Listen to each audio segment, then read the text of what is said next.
السلام علیکم پیارے بچوں، آج ہم آپ کے لیے زبردست کہانی لے کے آئے ہیں۔ کہانی اچھی لگے تو اس کو سبسکرائب، لائک اور شیئر کرنا مت بھولیے گا۔ کسی بادشاہ کی صرف ایک ہی بیٹی تھی، وہ بہت ضدی تھی۔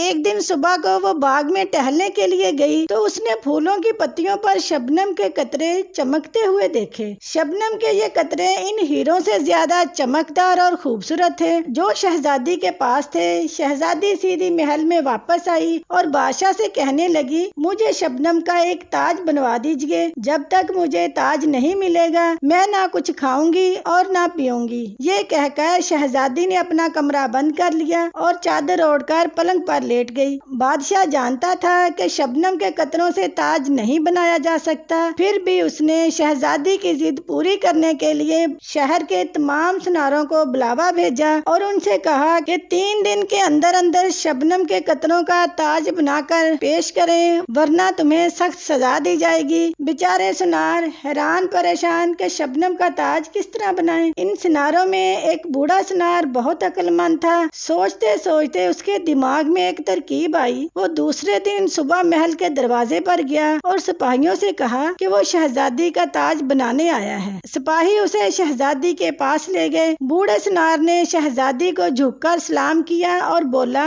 حضور میں آپ کا تاج بنانے کے لیے آیا ہوں، لیکن میری ایک چھوٹی سی درخواست ہے۔ کہو کیا کہنا چاہتے ہو؟ شہزادی نے کہا۔ سنار بولا، آپ باغ میں چل کر مجھے وہ شبنم کے قطرے دے دیجئے جن کا آپ تاج بنوانا چاہتی ہیں۔ جو قطرے آپ پسند کر کے مجھے دیں گی میں فوراً ان کا تاج بنا دوں گا۔ شہزادی سنار کے ساتھ باغ میں گئی۔ پھولوں اور پتوں پر شبنم کے قطرے جگمگا رہے تھے، لیکن شہزادی نے جس قطرے کو بھی چھوا وہ اس کی انگلیوں پر پانی کی طرح بہہ گیا۔ تب شہزادی نے شرمندہ ہو کر بوڑھے سنار سے معافی مانگی اور عہد کیا کہ وہ اب ضد نہیں کرے گی۔ اس لیے پیارے بچوں، بلا وجہ ضد نہیں کرنی چاہیے۔